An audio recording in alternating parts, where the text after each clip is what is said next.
Robben Island. Look at the students. Studies. In front of us is the maximum security prison. They started building this prison from 1963 to 1966. Prisoners built this prison were kept in the old trunk, old prison on the northern part of the island. Others were kept in the zinc trunk made of corrugated iron. Prisoners were kept in those two prisons, worked in the stone quarry on the northern part of the island. And that's where they excavated the blue slate, the kind of stone on the right hand side. Clinic on the right, built during the war, used by guards and their families as the hospital. In prison there is a hospital which was meant for prisoners. But the doctor used to go there once a week, more especially in the 60s. Meaning, if a prisoner is sick that very same day, maybe in the evening, he had to wait for the following week to get doctor's attention. Or else, he had to reach the stage of dying in order to be taken to the other hospitals on the mainland. And green building coming up on your left, also built during the war, is the post office. This is here where prisoners received mail. But letters for prisoners were taken to prison, and letters in prison were censored. A prisoner will only get the salutation and the conclusion. Content will be deleted, more especially if it was political. At first, guards used black cookies to delete letters. But prisoners devised a strategy of reading those letters under the sun or under the light. Guards could tell from their response. What then they decided to do was to take a pair of scissors and cut letters that were more political.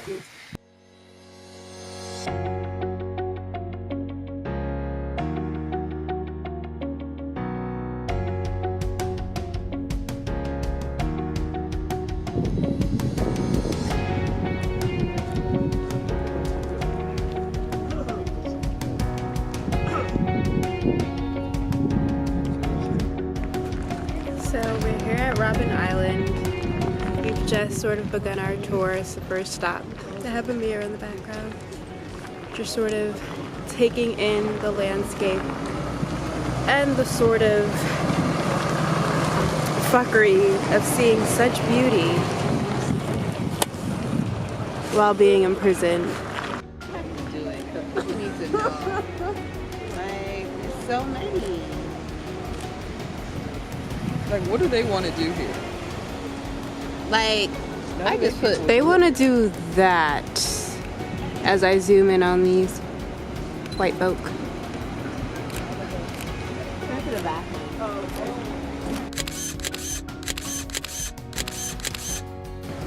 So we're here at Robben Island and we're just sort of taking in the whole experience of this actually once being a place that where people were imprisoned or locked up. people of like seeing their family for decades.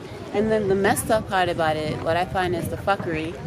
Like, there's Cape Town, there's land. Yep, right you there. can see it all. I'm sure people trying to escape and probably froze to death because the water's freezing here. But what blows me the most is that there's people still living here on this island to this day. Living jejely, like, because it's a museum now, like. But the reality is the history is so brutal and violent and messy, and you're now preserving it as a museum. I personally don't know how I feel about that. I'm happy I can have this experience, and it is a privilege, don't get me wrong. But it also goes to show, like, so many souls and bodies and families have been, like, destroyed because of this place.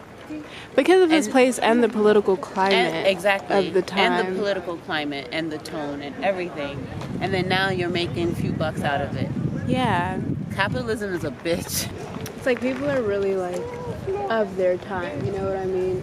We're of our time and we can come here with our shiny cameras and film it, but like people who look like us years ago, Couldn't, yeah. you know, it would be totally different for them. But maybe even people who looked at us like us years ago, not even could afford it or whatever the case is, they just couldn't. Maybe it was just still too soon. Yeah. You know what I mean? Like, imagine your father was, like, imprisoned here, you know? Like, imagine it was your uncle, you know? Like, if they didn't get exiled or they didn't run away to another African country, they were imprisoned here because of their political beliefs, because of them wanting to fight for their rights, of their, I don't even want to say their rights, but like their God-given like capabilities and abilities, because this is their land.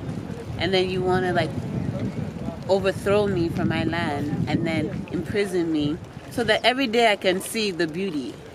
Like the psychological warfare, in my opinion, is even worse. Yeah. You know? That's what I was really trying to get at before. Just being surrounded by the natural beauty of Cape Town and the natural it's extraordinary out here. And to, one, be stripped from it, then be trapped and pulled away from it is just like the ultimate removal or extraction of what is truly African. And it's just like, wow. And on top of it, you can't even have visitors. They weren't allowed visitors. Yeah, I can't see your family. Until, 1968, he said. Yeah.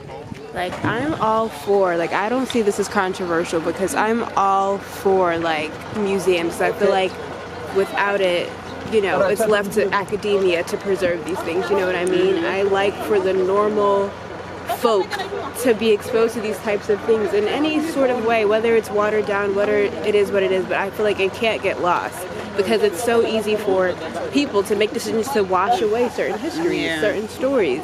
So from the lowest of the low to the highest of the high, experiences like this are important. Like, yeah, they're important, for all of us. But I also think that the narrative, the narrative that is super being given, important. Yeah, the narrative needs to, I think, and it's up for us to challenge it with questions and to challenge it with our perception of how these stories are being told, and to sort of alter, if we can, you know, the narrative and the focal points. Like, hey, like, why are we being told about what the guards were doing and blah, blah, blah. More emphasis on the prisoners who made, like, all of this happen.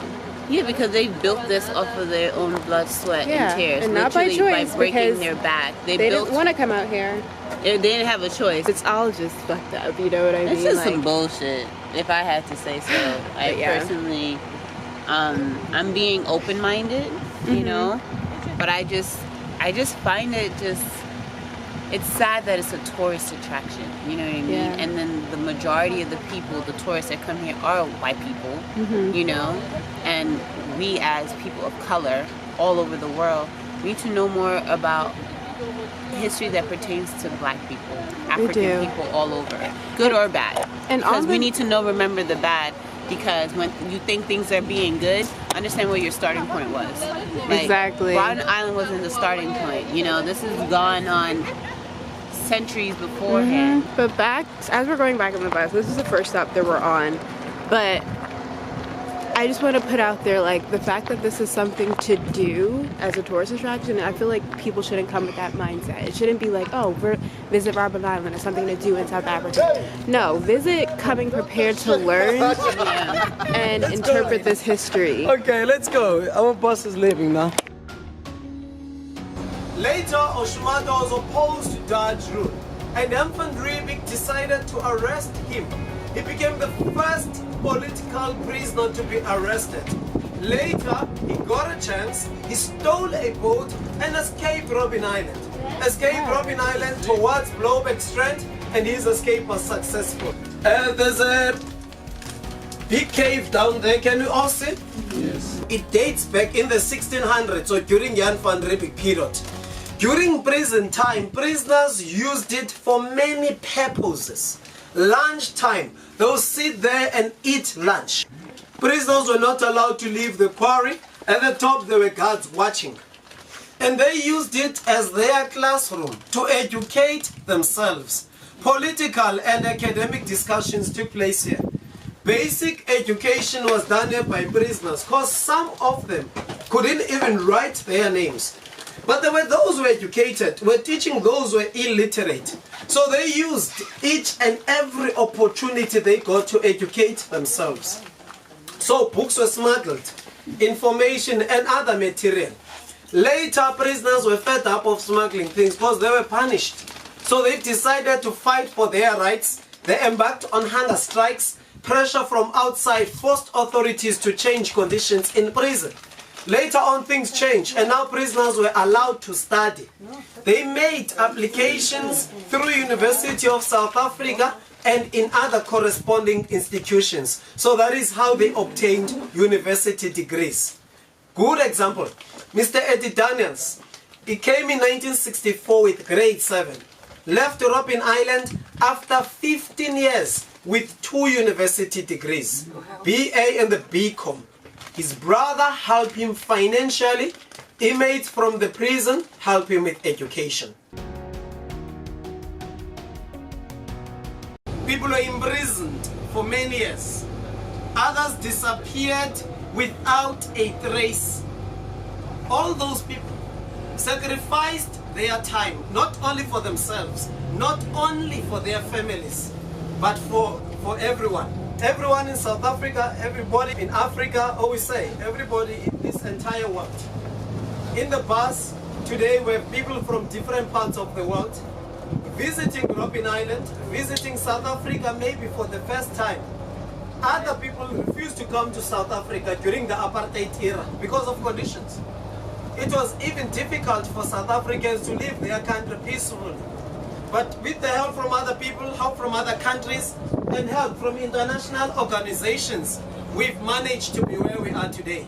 Countries we've mentioned earlier contributed a lot in the struggle against apartheid, and we thank you for that. We thank heads of states for the pressure they gave government of the apartheid era.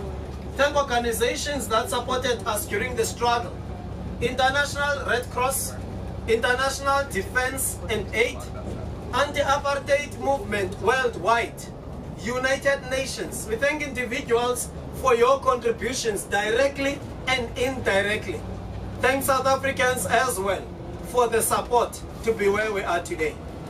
Ladies and gentlemen, we've come to the end of the Robben Island Museum Village, so you're going to the prison now for the second part of our visit. Arrested in the country and stood trial in the Supreme Court of Johannesburg with these guys, and then sentenced to come here and do time. Now I'm back, and I'm one of 12 former political prisoners who have been asked to come back here to keep this legacy alive and take you through the experience. And that's exactly what I'm going to do, starting in this building. It's called Block F, and that's the one I was in.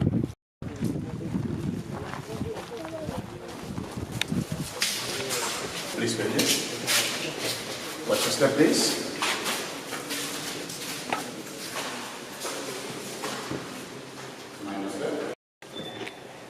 It was defined under the Criminal Procedure Act.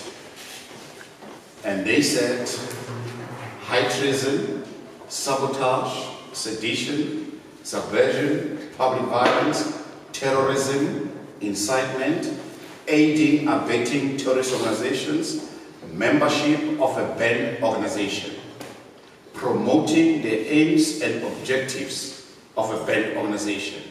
Now, any of those could find you here. Now, South Africa has called those days also common peoples. Now, let's paint a picture. People are out in the streets protesting, they are marching, picketing, and then a group of mob decides to burn a beer wall. Police come and all hell broke loose. People started running all over the place. Now there's me standing there and watching everything. Now a few of these people run towards my direction. Naturally, I start running also. Because when the police come, they're not going to ask if you were there or not. So we all run. Unfortunately, I am part of the people who get caught. And after 14 days, we appear in court. A charge of public violence and destruction of property, arson, is laid against us. If the first guy is given 5 years, we are all going to get 5 years because of common peoples, whether I did it or not. I can protest as much as I like. And then I come here. When I arrive here, I find all these people here, and then they start to conscientize me, to politicize me. Now I understand all the politics.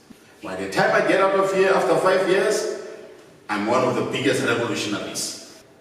So, but my point is that there are those who found themselves at the wrong place at the wrong time. Given proper, good legal representation, I'm sure some people could have been not found guilty, you know. But those days, you were guilty, you must prove your innocence. And we always said, justice knows color.